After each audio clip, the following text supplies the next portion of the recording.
Okay, so new topic of conversation here. So making the world flat. So we all are modern people. We know that we live in a global world. It's a sphere, right? They used to think it was flat, right? But, potentially arguably, Columbus sort of settled the issue of it being round, right? Or somebody did. Who knows? Maybe it was aliens. I have no idea.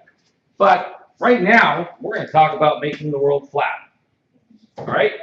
So, showing the world on a flat map. The most accurate view of Earth and its land masses is on one of those blue things that's on your desks over here.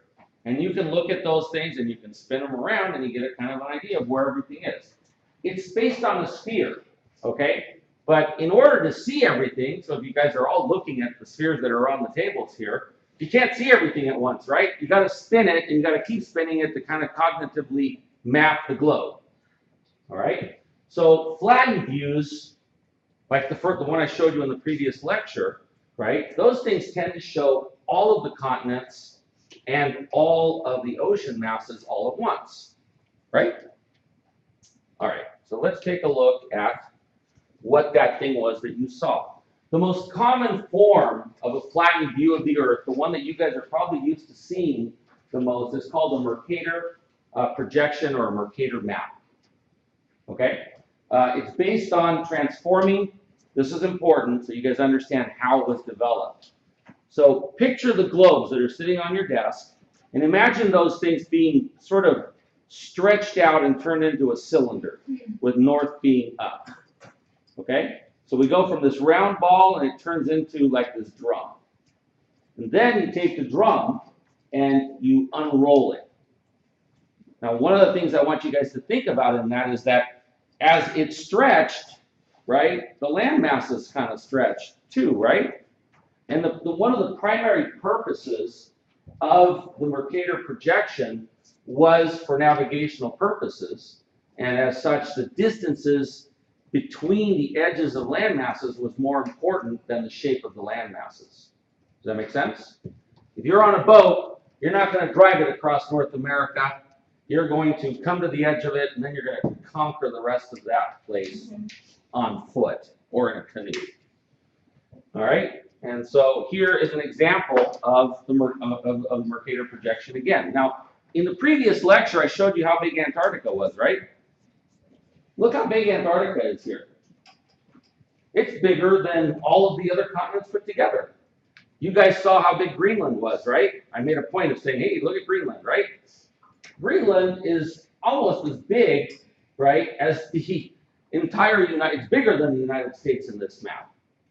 And again, you have to remember the purpose of this map. The purpose of this projection system was to be able to follow what's called a rhumb line. And no, it's not spelled R-U-M, it's R-H-U-M-B, okay, across the surfaces of the oceans. All right, so in the late 1940s, an architect, this is important, right? Since some of us are architects. In the late 1940s, Buckminster Fuller, all right, developed or proposed a new type of map. His idea was that Mercator projection, right, was really inaccurate. And so he tried to figure out a way that, hey, how could I create a map where you could get a clearer picture of what's really going on, how big things are and how far apart they might be. And what he did is he came up with the idea of projecting the world's surface onto this thing called an icosahedron. I can't pronounce the damn thing. Anyway, it's essentially this faceted sphere. Okay? And what resulted from that, okay, was this Dymaxion globe, where the sphere gets turned into that isosahedron or icosahedron, right? And that in turn gets unfolded into a flat map. Okay, and that's an animation straight out of Wikipedia or something. But it shows how the world gets turned into, instead of a cylinder, it gets turned into that polygonal form, and then it gets unfolded and unrolled. Okay? And that is called the Dymaxion map or the Dymaxion globe. It is sometimes also referred to as Fuller's projection. So here's an example of Fuller's projection, right? And you can see that it's unfolded in a certain way. Okay, so that's one of the things to note is that the Fuller faceted globe can be unfolded in different fashions. It doesn't have to unfold only one way. And so in this particular case, what Fuller was trying to do, right, was to show the continuity of the land masses. Now, when you look at the globe that way, I'm looking at this one right here, right, and all I see is water around everything. But the reality is when you look at it on this map, right, it's like, well, gee, I could kind of tell how somebody in a canoe, right, or with like snow boots could easily have gotten pretty much everywhere except Antarctica. And Antarctica, it's debatable that they did. It's just such an inhospitable place. Okay? The important thing to also note about this is that it shows the land masses as truer to their shape, right, than it's shown on the Mercator map. Here is a different view or a different unfolding of the Dymaxion globe. This one chooses to put the world's oceans together, and it puts the South Pole more in the center and shows the sort of remoteness of Antarctica as compared to the other land masses. All right. Now, one of the things that Fuller was sort of thinking about, right, was people being able to walk across the face of this earth. So we have this period called the Ice Age, wherein portions of the earth cooled, and the caps, the polar caps that are all ice, expanded, right? I believe at some point they got to 128. I don't even remember. It's a massive number how thick glaciers got. Okay, but I put a dot there, you know, that shows the potential area of where the polar ice cap could have grown, and it probably grew further than that. Okay, and you can see that all of a sudden Europe, Asia, and North America, right, are all pretty much tied together by an ice cap.